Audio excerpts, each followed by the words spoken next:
Welcome, dear listeners, to the eerie corners of our scary stories. This is your host, inviting you to a world where shadows whisper, where the ordinary turns extraordinary, and where reality intertwines with the spectral. Tonight, we traverse the chilling realms of fear, legacy, and the unseen as we unravel a tale spun from the threads of the supernatural. Lean back, embrace the goosebumps, and prepare yourself for a journey to the beyond. Let's venture into the shadowy depths of the Mourner's Vale together. The day James perished was clothed in a somber gray, like the clouds overhead that threatened to pour down an ocean of tears. Amelia, surrounded by a sea of black-clad mourners, felt a chill creeping down her spine that had nothing to do with the bitter weather. In the eerie silence of her ancestral home, Amelia found her grandmother's old trunk. It was a forgotten relic, full of dust-covered memories and secrets veiled in the patina of time. Nestled within the moth-eaten linens and forgotten trinkets, Amelia found the black mourning veil. It was made of an ancient, soft fabric, trimmed with ornate, whispering lace, the color of a night without stars. Upon lifting the veil, a faint aroma of age and neglect brushed Amelia's senses. Despite its decrepit age, it held a certain mystique that stirred an unnameable emotion within her. She decided then to wear it for the funeral, and homage to generations past. The church, a Gothic monument of stone and stained glass, cast long, monstrous shadows that seemed to reach out like spectral arms from the graves of the departed. The sorrowful tolling of the bell echoed through the silence, each note resonating in the chambers of Amelia's heart. A quiet dread seeped into her, an ominous prelude of the sinister dance she was yet to lead. As Amelia, clad in her widow's weeds, slid the veil over her pale face, she looked up to meet the undertaker's eyes. A vision gripped her, sudden and terrifying.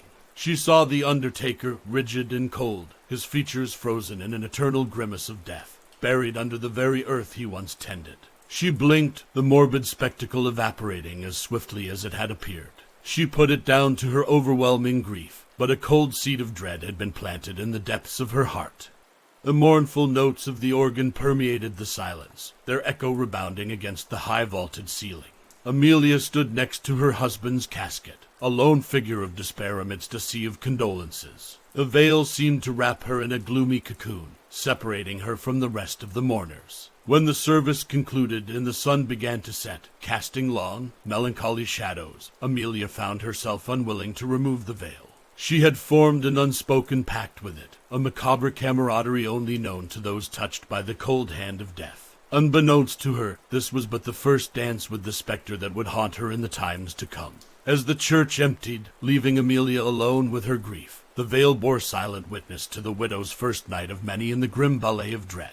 The morning sun cast long slivers of light through the narrow openings of the curtains, painting a lattice of hope against the austere, ebony drapes of Amelia's bedroom. Yet the darkness clung to her like a second skin.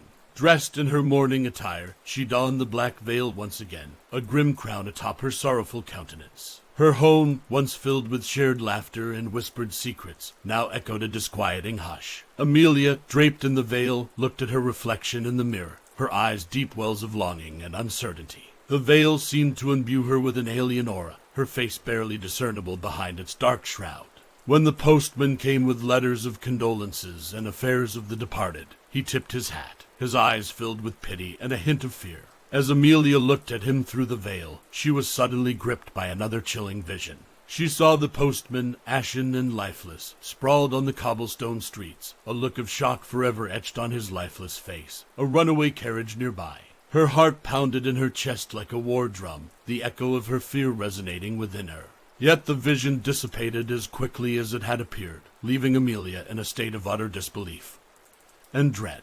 Days turned into nights, and each person Amelia saw through the veil was accompanied by a vision of their gruesome end.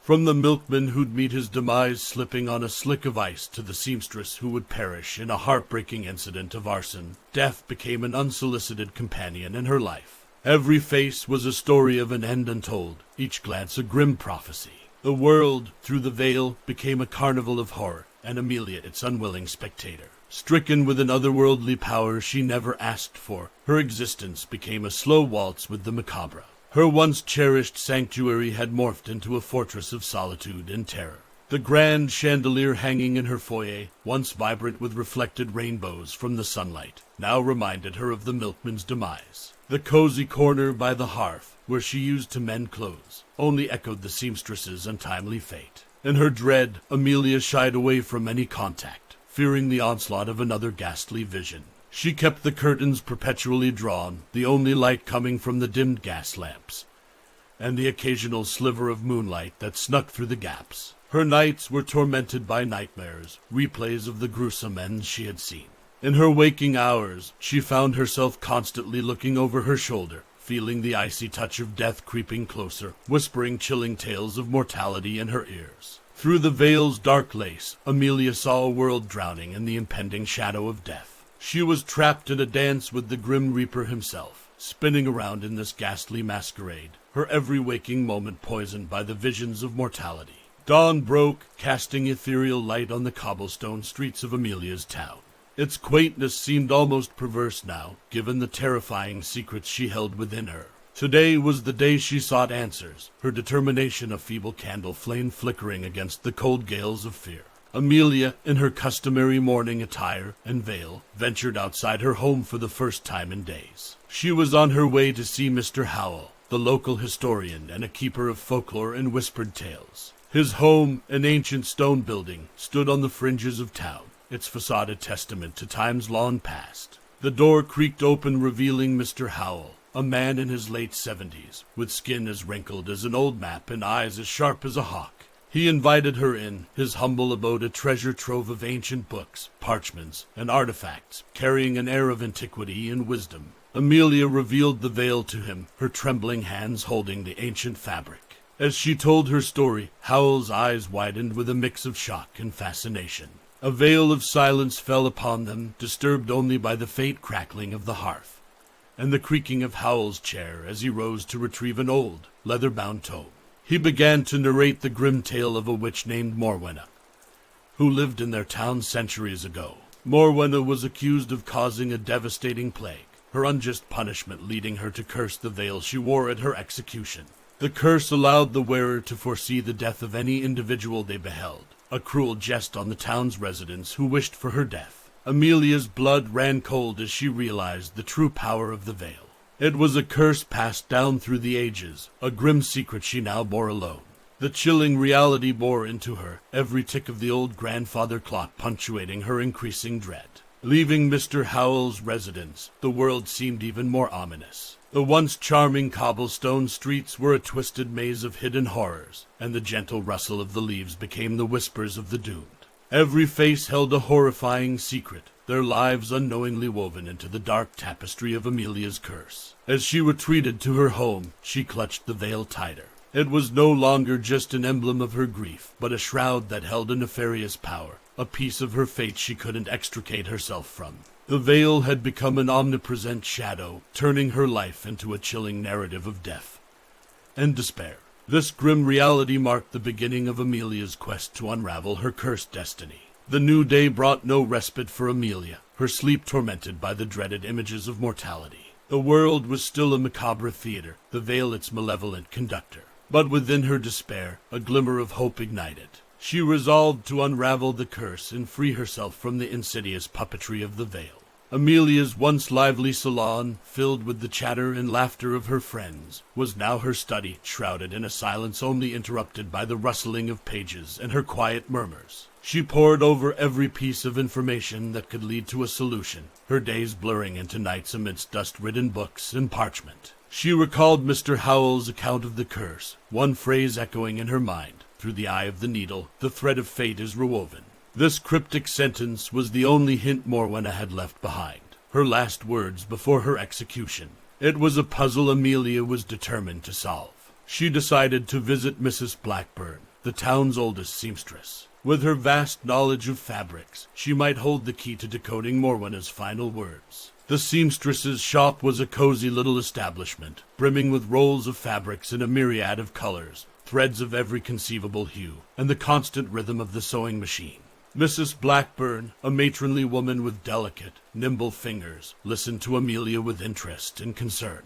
The cryptic message puzzled her as well, but she suggested that perhaps Mourner was implying some kind of enchantment or ritual involving sewing or mending. Fueled by this possibility, Amelia purchased an assortment of threads and needles. Each day she attempted to sew and mend the veil, hoping to stumble upon a sequence or method that might rewoven the thread of fate. Her fingertips bore the brunt of her relentless attempts, pricked and sore from countless tries. However, each passing day brought more despair, as every person she glanced at brought forth their horrifying end. The veil remained an enigma, each failed attempt amplifying Amelia's desolation.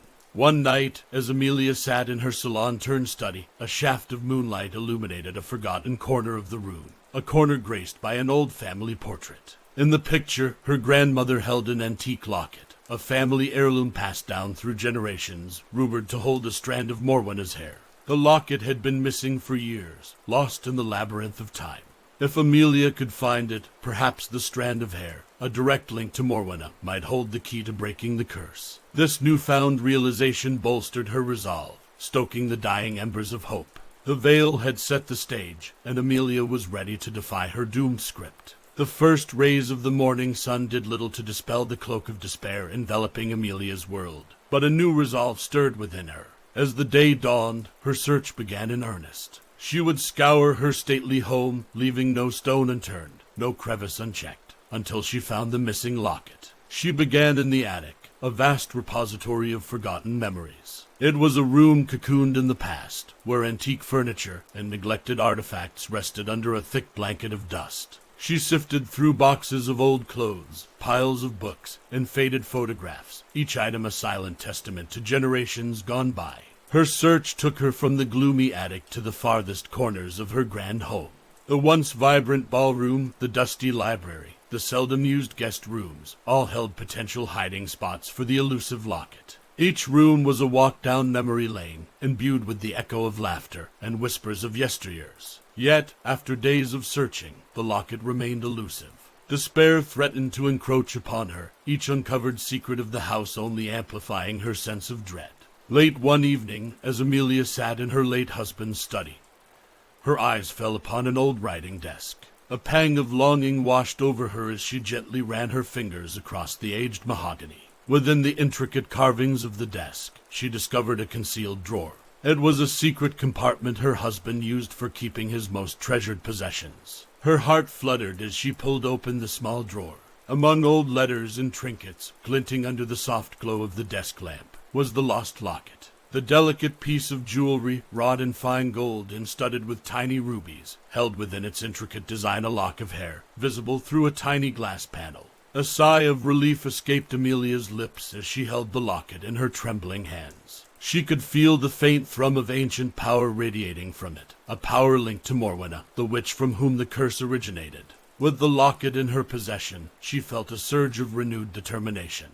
The cursed veil's reign of terror felt less absolute, its grip on her fate no longer unchallenged. This small locket held the promise of salvation, a potential end to her nightmarish existence. Now armed with the missing piece of her puzzle, Amelia prepared to embark on the next phase of her daunting quest. It was time to decode the cryptic message and break the curse. Little did she know, her journey into the realm of the supernatural was only beginning. Now that Amelia had the locket, she felt she had a fighting chance against the terrifying curse. The object was warm in her hand, its mysterious aura resonating with an energy that felt almost alive. She sat down at the mahogany desk, the locket and the veil placed before her. She couldn't help but admire the craftsmanship of both items, their beauty juxtaposed with the horrifying truths they held. But the time for admiration was over. She had a curse to break. She once again contemplated Morwenna's last words. Through the eye of the needle, the thread of fate is rewoven.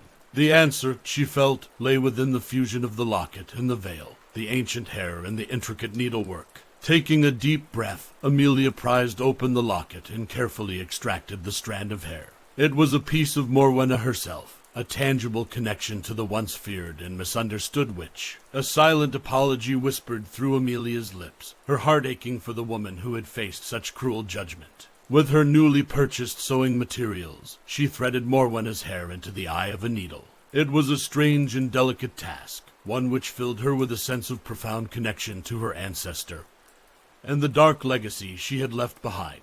Sitting beneath the dull glow of her husband's desk lamp, Amelia began to sew the veil with Morwenna's hair, each stitch an echo of the witch's pain, each weave a silent plea for freedom. Days blurred into nights and weeks slipped by. Amelia's life became a cycle of threading, sewing, and sleepless nights. Her once bright eyes were now shrouded with fatigue and desperation, her fingers sore and pricked, yet she pressed on.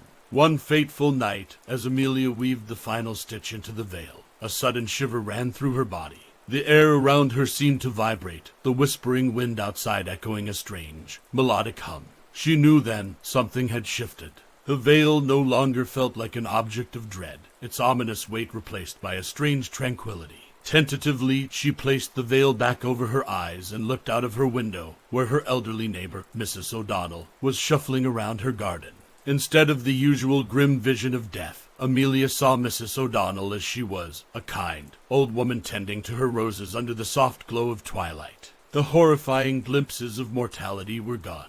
She breathed a sigh of relief, a tear trickling down her cheek. Had she finally rewoven the thread of fate? Did she succeed in breaking the curse? Only time would tell, but for now, Amelia reveled in this small victory, a glimmer of hope in her shadowy world. Now that the veil's dreadful power seemed to have been tamed, Amelia found herself slowly regaining some semblance of her old life. She no longer saw visions of death upon looking at people. Instead, she could see the beauty of life around her. However, she couldn't shake off a lingering sense of unease. One day, while wearing the veil, Amelia found herself looking at a family portrait, an old sepia-toned photograph of her ancestors. To her surprise, the image came alive. She saw her grandmother as a young woman, laughing as her grandfather twirled her around their parlor. She saw the vibrant life in her ancestral home, echoing with laughter, music, and love. The veil was no longer a harbinger of death, but a window into the past. With every glance at a photograph or relic,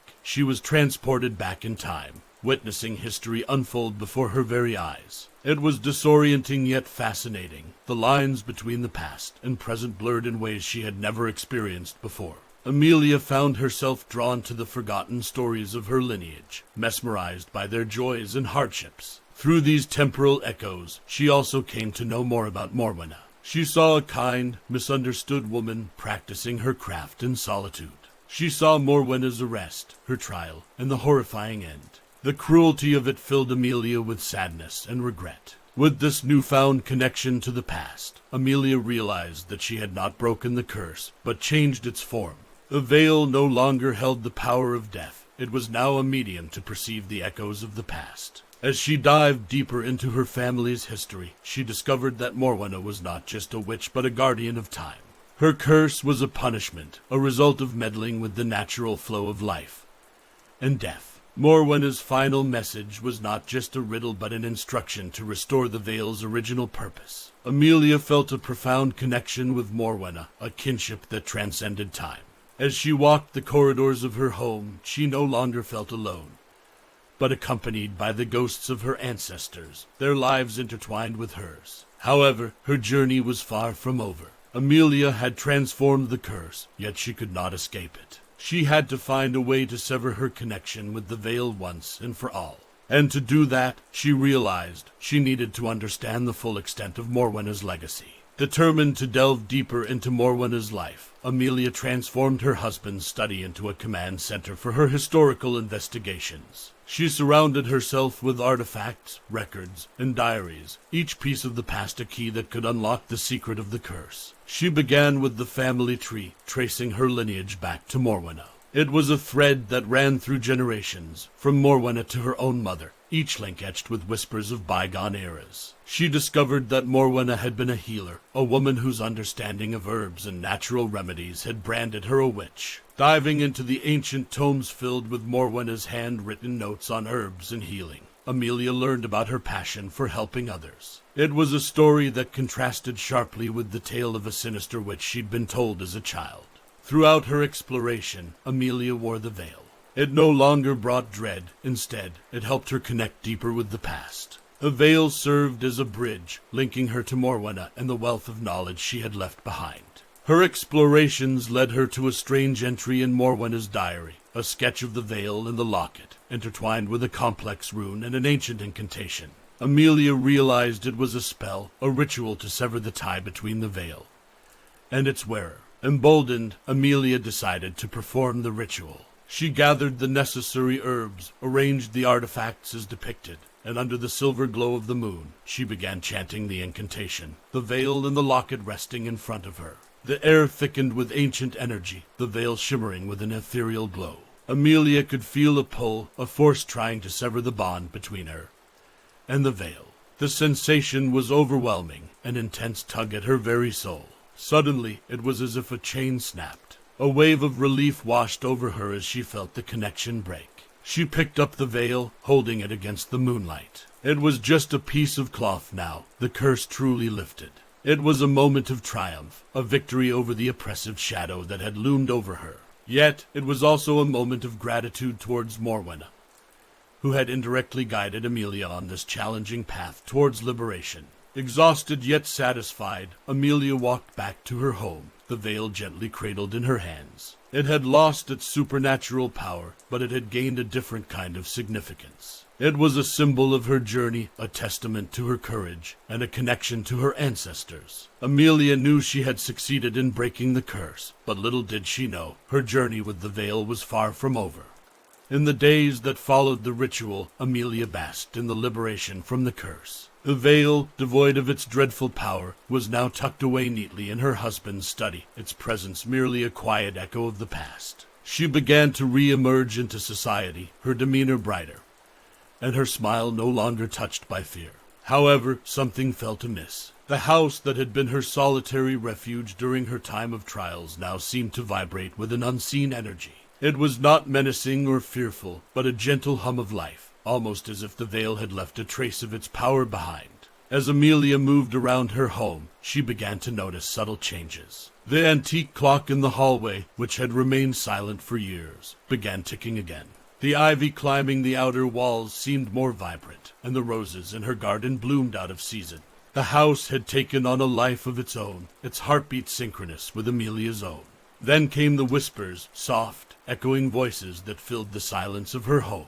The voices were not clear, but the timbre was warm and familiar, and never failed to bring a sense of comfort. One night, as Amelia sat in her living room, sipping tea and engrossed in a novel, she heard a voice calling her name. She froze, her heart pounding in her chest. The voice was gentle, loving, almost as if it was someone she had known for a very long time. Overwhelmed with curiosity, she followed the sound. It led her to her husband's study, the room now brimming with an energy that felt almost alive. As she entered, she found herself facing the veil.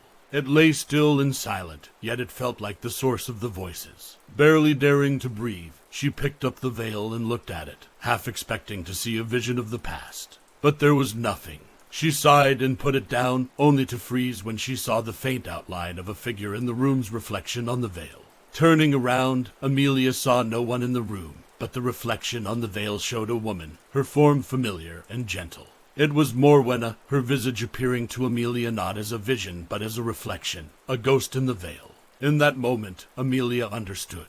The veil had not entirely relinquished its power, it had merely changed once again.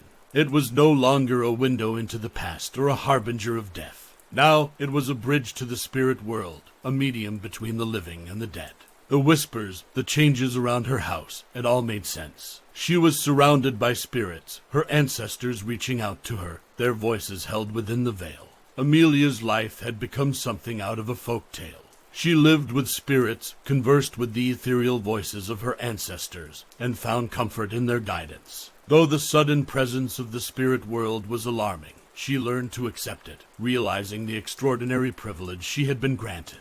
She spent her days in her husband's study, listening to the stories of her forebears. They spoke of love, loss, triumph, and failure, painting a vivid picture of her lineage. Amelia saw not just the legacy of Mourner, but of every ancestor whose blood ran in her veins. But her nights were for Mourner. The spectral reflection in the veil would materialize at dusk, her phantom presence a comforting shadow in Amelia's solitude.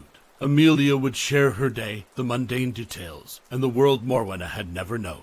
Mourner, in return, shared wisdoms and regrets, tales of her life that had been forgotten by time. Amelia found solace in these intimate conversations, a companionship that lessened the sting of her husband's absence. The veil, once a dreadful curse, had become a cherished heirloom. It was a conduit for guidance, comfort, and companionship. It was a reminder of the strength that resided in Amelia, the same strength that had driven Mourner and all the women of her lineage. In time, Amelia felt the whisperings of the spirits lessen. They began to fade, their once clear voices becoming distant echoes. Even Mourner's visits grew less frequent until one day she didn't appear at all. Amelia felt a pang of loss, but she understood. She had embraced her lineage, confronted her fears, and overcome the curse. The spirits, their stories heard and their guidance given, had fulfilled their purpose. One day, the voices ceased altogether. The house fell silent, returning to the way it had been before the veil's power came to light. Yet it was not a hollow silence, but one filled with memories and echoes of loving whispers. Amelia continued her life, the veil no longer an active presence, but a silent companion. She cherished the wisdom it had imparted, the connections it had forged, and the strength it had revealed in her. The veil, once a symbol of death and despair, had morphed into a symbol of life, resilience, and unbroken bonds. And so, the Mourner's veil remained, not as a tale of horror, but as an extraordinary chronicle of a woman's journey to self-discovery and acceptance. Through it all, Amelia learned that fear and curses were not permanent. That strength and courage were inheritances just as powerful as any physical heirloom, and that even in the most chilling circumstances, one could find warmth, connection, and a deeper understanding of oneself. And there we have it, dear listeners, the unsettling conclusion of the Mourner's Veil. As we step back into the mundane world, remember the shadows we've explored together tonight. We have navigated the spectral seas of fear, touched the icy walls of the supernatural, and witnessed a tale of terror transformed into a testament of strength and resilience. The veil may have lifted, but its echo will linger, a chilling reminder of our dance with the uncanny. Thank you for joining us in our scary stories. Until next time, may your dreams be intriguing and your nightmares even more so. Good night, dear listeners, and remember, the veil is never truly lifted. This is our Scary Stories signing off for tonight.